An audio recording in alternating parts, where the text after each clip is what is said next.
apakah saat seorang istri keguguran sebelum 4 bulan, bayinya akan dibangkitkan kembali di hari akhir nanti Pak Ustadz?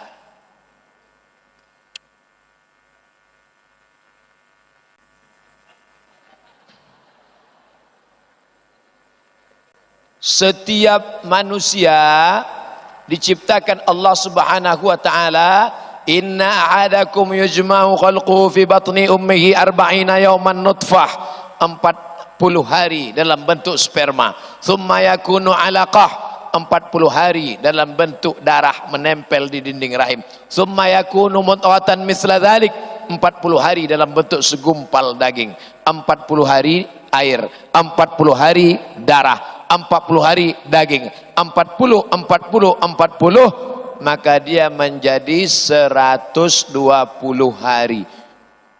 Sebulan 2 bulan 60 hari, 4 bulan 120 hari. Yursalul malaku, dikirim Allah lah malaikat dari alam roh masuk ke dalam alam rahim. Nah sekarang rohnya belum ada, baru segumpal daging, tiba-tiba gugur. Apanya yang mau dibangkitkan? Yang dibangkitkan itu roh, jasadnya hidup lagi. Sekarang rohnya belum, maka dia tidak dibangkitkan karena tidak ada roh di dalam jasad. Lalu kalau begitu ibu ini nanti di akhirat bisa dapat syafaat? Tidak dapat. Syafaat apa? Syafaat orang yang sabar. Sabar dia menerima musibah.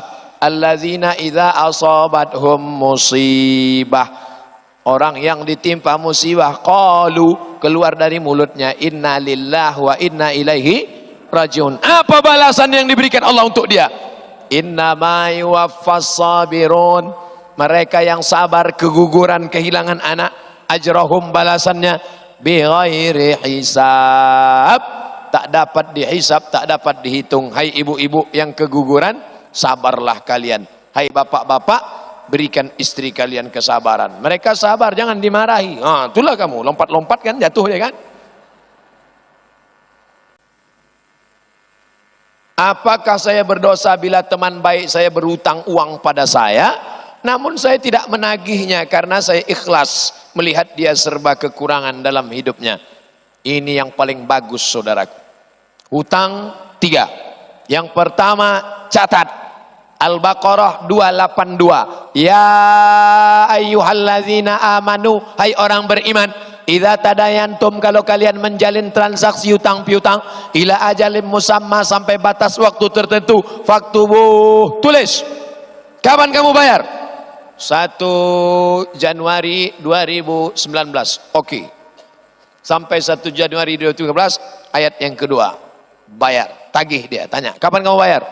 Saya belum bisa bayar. Fa in kana zu usratin, kalau belum sanggup bayar, fa naziratun ila maisarah, sampai lapang. 1 Januari nggak bisa bayar? Nggak bisa. Kalau gitu kamu bayar sampai lapang. Kapan kamu bisa bayar? Saya bisa bayarnya 1 Mei. Maybe yes, maybe no. 1 Mei ya? Ya 2019. Oke. 1 Mei datang lagi, bayar, nggak bisa bayar, masuk SP3. Yang ketiga gimana? Wa antasaddaqu khairul lakum, karena kamu nggak bayar juga, aku sedekahkan, ambil. Tapi yang ngapal ayat ini yang ngasih pinjaman, bukan yang minjam. Sekarang banyak yang ngapal ayat ini yang minjam. Begitu kita tagih, kapan kamu bayar? Wa antasaddaqu khairul lakum, kalau kau sedekahkan lebih baik. Sedekahkannya ikhlas, karena kamu nggak bisa bayar, aku sedekahkan, tulus. Jangan karena kau nggak bayar, aku sedekahkan. Ambil. Tapi jangan ku tengok muka kau lagi ya. Ustadz, bagaimana kiat mendidik anak di zaman medsos? Karena sekarang ini kita dan anak-anak kalau panggilan suara HP langsung datang, tapi kalau panggilan azan cuek saja. Memandikan anak tidak sama seperti memandikan beruk. Tahu beruk? Monyet, monkey, di kampung-kampung masih dipakai untuk manjat pohon kelapa, diikat pakai tali. Dia tahu ngambil kelapa tua, kelapa muda. Beruk ini dimandikan. ikat pakai tali, campakkan ke kolam, dia mandi sendiri, ditonton dari atas. Memandikan anak bukan seperti memandikan bro, tapi seperti memandikan kuda. Bagaimana memandikan kuda? Kita ikut ke sungai, dia basah, kita basah, dia pun basah. Maka anak-anak bawa ke masjid. Alhamdulillah malam ini masih banyak anak-anak yang dibawa ke masjid. Anak-anak mendengar ceramah datang ke masjid. Anak-anak, itu anak-anak, anak-anak ibu, anak-anak. Selama di masjid masih ada anak-anak yang menangis, masih ada anak-anak yang menjerit, masih ada anak-anak yang lari-lari, maka izzatul Islam akan tetap jaya 30 tahun yang akan datang. Amin. Nah, masih ingat dulu kau ceramah, masih ingat dulu kau datang ke masjid Izzatul Islam? Ingat, 20 tahun akan datang anak ini yang akan menelpon Ustadz Abdul Somad. Mereka buka buku catatan, ternyata 20 tahun yang lalu ada Ustadz yang datang kemari. Assalamualaikum. Waalaikumsalam. Betul nih Ustadz Somad? Betul. Pernah ceramah di Izzatul Islam? Ya, 20 tahun yang lalu. Kamu siapa? Saya yang kecil waktu itu Pak Ustadz. Sekarang saya sudah jadi ketua masjid. Mereka undang saya datang kemari. Sebagian Bapak Ibu sudah qalu innalillahi wa inna ilaihi rajiun. Tapi suara saya sudah tak kuat lagi macam ini. Sekarang udah 41. 20 tahun lagi berarti sudah 61 tahun. Tidak bisa lagi tegak. Udah pakai kursi udah.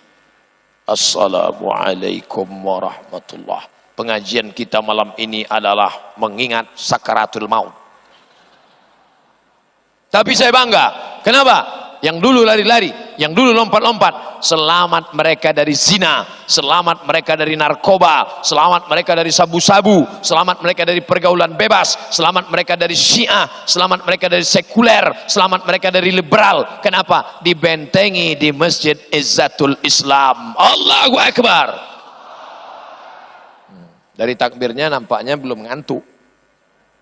Ada seorang membeli sebidang tanah, harganya 80 juta dengan pinjaman bank, berarti mengandung unsur riba. Kemudian orang itu bertobat dari praktek riba. Satu, apa solusi yang tepat untuk keluar dari praktek riba? Kalian yang punya utang di bank, jual aset yang bisa dijual, boom, pam, tutup. Berapa utangmu di bank? 100 juta. Ada tanah yang kosong, ya jual, tutup. Enggak ada Pak Ustadz, kalau ini dibom meledak semuanya. Berarti darurat, maka kau bayar saja sampai lunas. Habis itu taubat, berhenti, jangan lagi riba. Dua, apakah tanah tersebut sebaiknya diwakafkan atau sebagian seluruhnya? Enggak, tanah itu sudah jadi milikmu. Mobil itu kalau kredit sudah jadi milikmu. Motor itu milikmu, jangan kau jual. Tiga, apakah tanahnya sebaiknya dijual dan uangnya sebaiknya dikemanakan? Kalau engkau punya aset lain, tanah ini kau jual, bagus. Yang lain masih bisa untuk aset keluarga, untuk ini segala macam. Ini berlebih. Maka kau jual tanah ini, uangnya dikemanakan Pak Ustadz? Bawalah ke Izzatul Islam. Nih, insya Allah pengurus sudah siap dah. Oh, jangan tunda-tunda, besok pagi jual langsung. Bawa kemana? Apakah membunuh nyamuk dengan raket nyamuk elektrik hukumnya haram? Tidak. Pasang raket elektrik, itu begini kan, kena nyamuk, mati nyamuk, apa hukum? Sama macam masang asap, pasang asap, atau pakai suara. Sekarang membunuh nyamuk itu pertama pakai asap, tapi katanya asap takut kena asma. Sekarang ada suara, dipasang suara, nyamuk bisa lari, mati.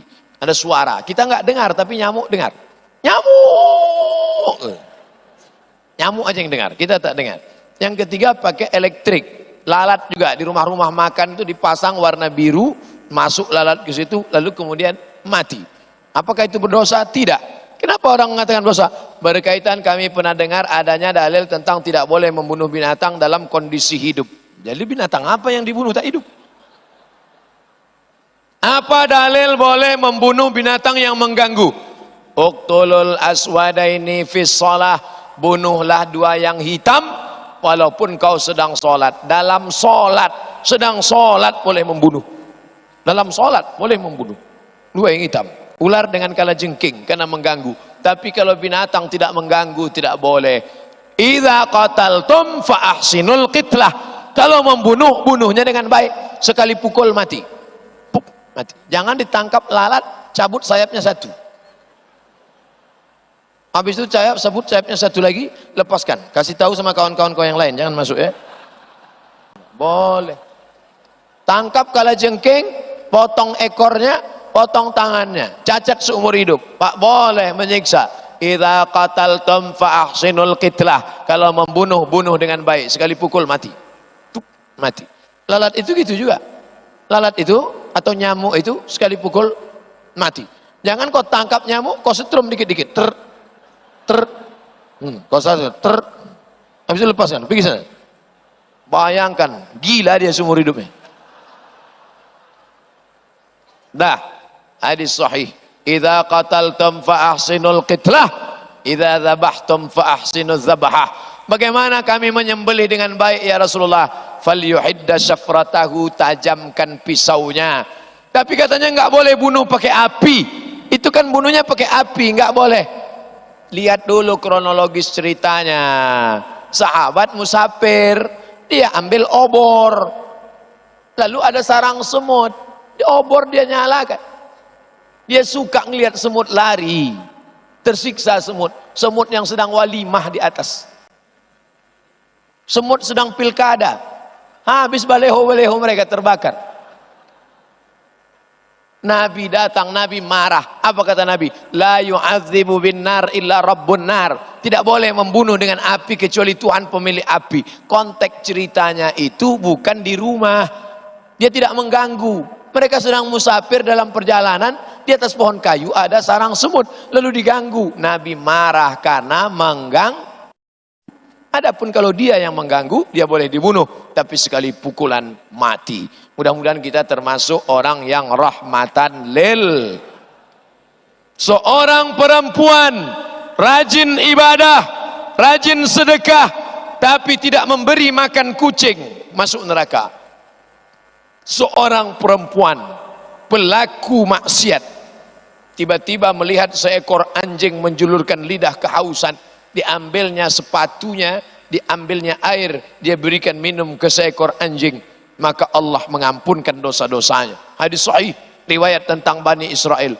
Binatangnya anjing, perempuannya nakal, jahat, maksiat, tempat mengambil airnya sepatu, busuk, bau, tiga-tiganya tidak baik. Tapi kenapa dia bisa diampunkan Allah dosa?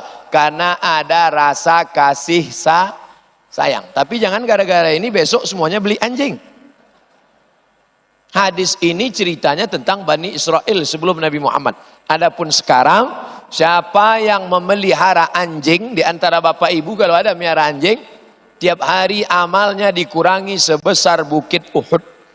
Bukit Uhud panjangnya 7 km. Setiap hari amalmu dikurangi sebesar Bukit Uhud. Sedangkan amalmu cuma sebesar bisul. Berarti setiap hari min. Oleh sebab itu jangan piara anjing. Ini banyak orang untuk salon anjingnya aja sampai 1 juta sebulan. Bagus kok infakkan sedekah ke masjid. Ini mesti dipahami hadis dengan baik. Assalamualaikum. Waalaikumsalam warahmatullahi wabarakatuh. Bagaimana tinjauan fikih tentang prioritas ketika sedang sholat saat terjadi bencana seperti gempa? Apakah lanjut atau ditunda sholatnya yang utama Pak Ustadz? Ini pasti pertanyaan gara-gara ngelihat video CCTV masjid. Ada imam yang bertahan megang dinding. Ada makmumnya tahan, imamnya kabur. Makmumnya bertahan, imam bingung gimana? Imam udah cabul. Kamu kita Pak Imam tahan loh. Nah, bagaimana ini masalah sholat? Sholat boleh bergerak. Boleh nggak bergerak dalam sholat? Boleh. Uqtulul aswadaini fi sholah. Bunuhlah 2 yang hitam ketika engkau sedang sholat. Allahu Akbar. Nampak ada 2 yang hitam. Apa itu? Al-af'a, ular. Al-aqrab, kalajengking. Makanya sholat itu mata dibuka dan tutup. Tiba-tiba datang anaconda. Ambil kayu, pukul sampai mati. Setelah mati, enggak juga mati, kabur, lari. Pindah tempat lain, lanjutkan sholat. Sholatnya tidak batal. 2, dalam kitab fikih, bukan hadis. Ketika sedang sholat di hutan, kebetulan ada sumur tua. Pas lagi sedang sholat, nggak tahu datang orang buta dari mana, lewat orang buta. Hampir masuk sumur. Jangan kau biarkan dia masuk. Tarik tangannya, selamatkan dia. Geser, selamatkan. Lanjutkan sholat. Tapi jangan ngomong. Jangan, Pak, jangan sini lagi ya.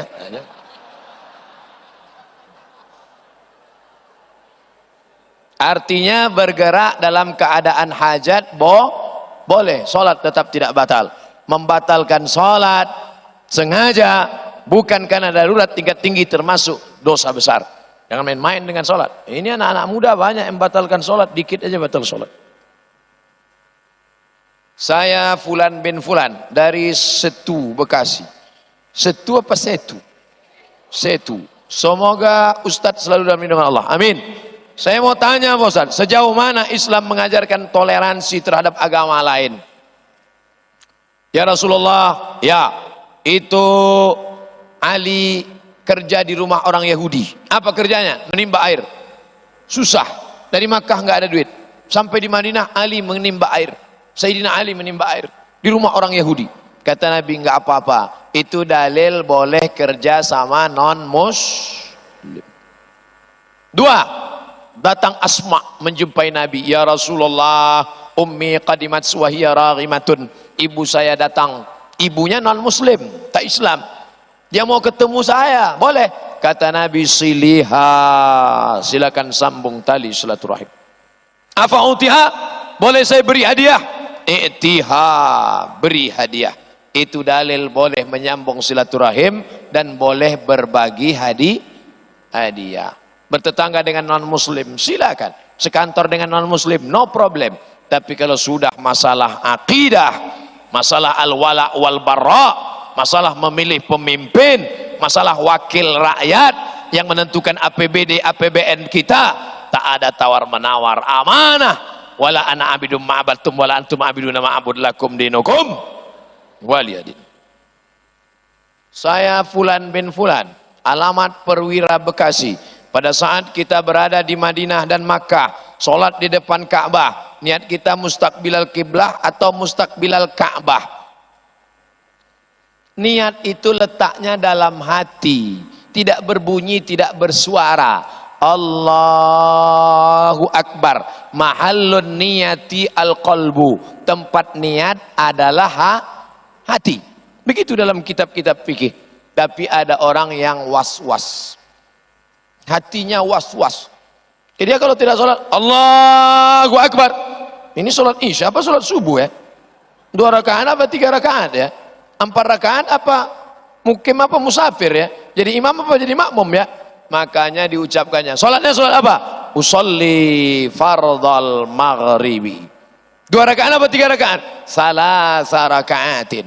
Adaan apa qadha? Adaan. Jadi imam apa jadi imam? Ma'muman lillahi ta'ala. Usolli fardal maghribi salasa rakaatin adaan ma'muman lillahi ta'ala. Allahu Akbar. Maka melafalkan niat ini bukan hadis tapi ijtihad ulama. Ada yang tidak menyebut mustaqbilal kiblah tapi sah karena dia sudah menghadap. Adapun mustaqbilal kiblah atau mustaqbilal Ka'bah, maka kiblat ada 3. Sebelum lanjut, jangan lupa dukung terus channel Hijrah Reaction. Terima kasih. Kiblat ada 3. Bagi orang yang di dalam Masjidil Haram, kiblatnya adalah Ka'bah. Bagi orang yang di luar Masjidil Haram, kiblatnya adalah Masjidil Haram. Bagi orang yang di luar tanah haram, ingat juga ke belakang takut jatuh.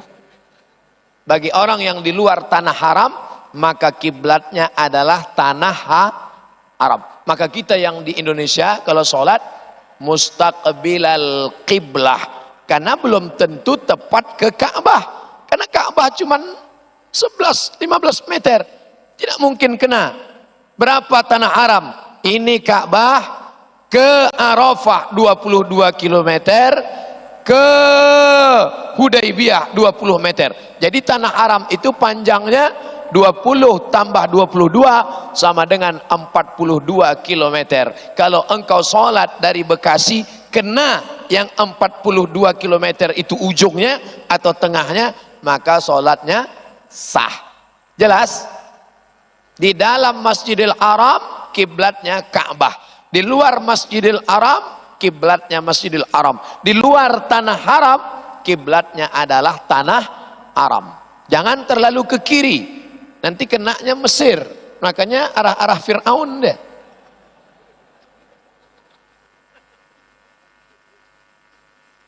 Bagaimana memerangi cara hawa nafsu di saat sendiri atau tidak ada orang, Pak Ustadz? Ini pasti anak muda yang belum kawin. Makanya nikah. Kemarin saya sudah dapat SMS waktu mau bulan puasa kemarin.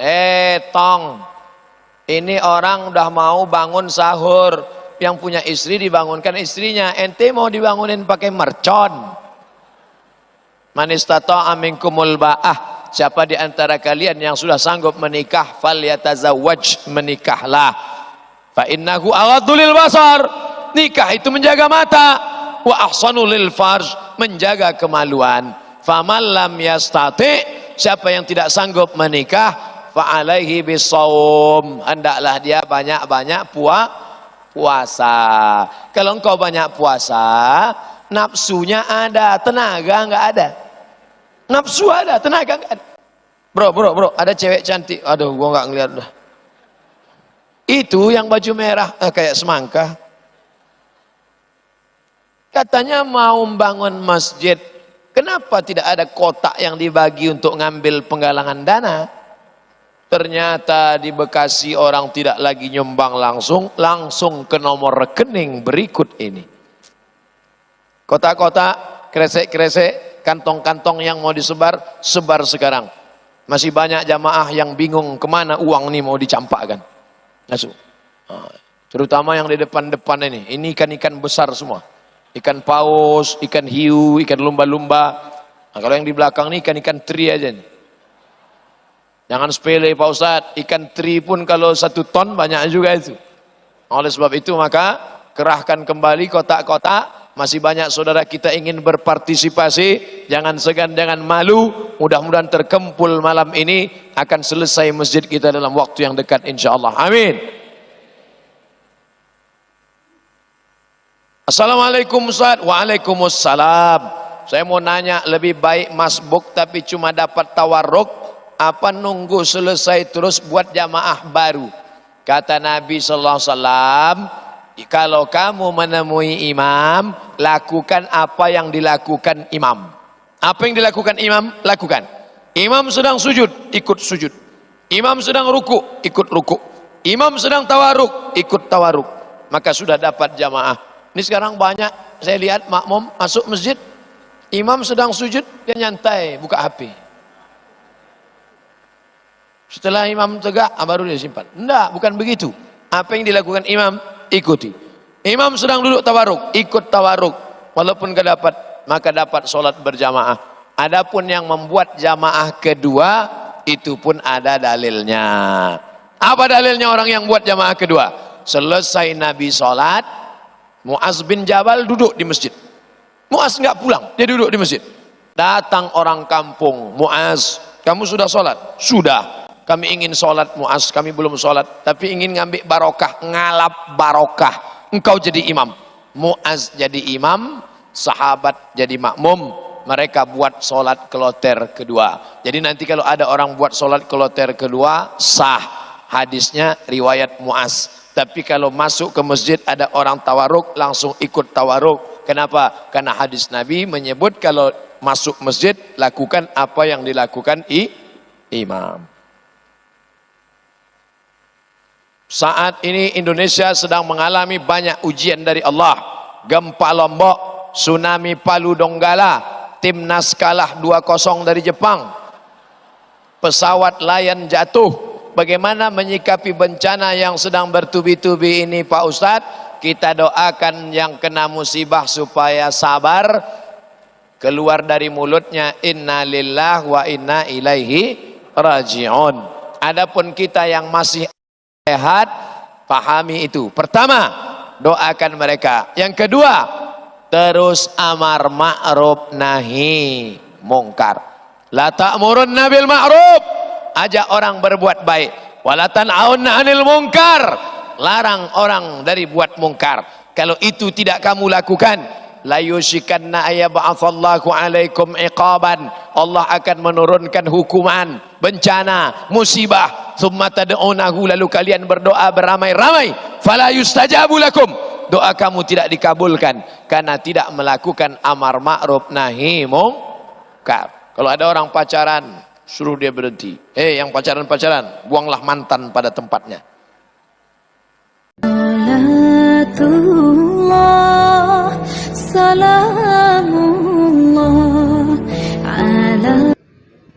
Assalamualaikum warahmatullahi wabarakatuh.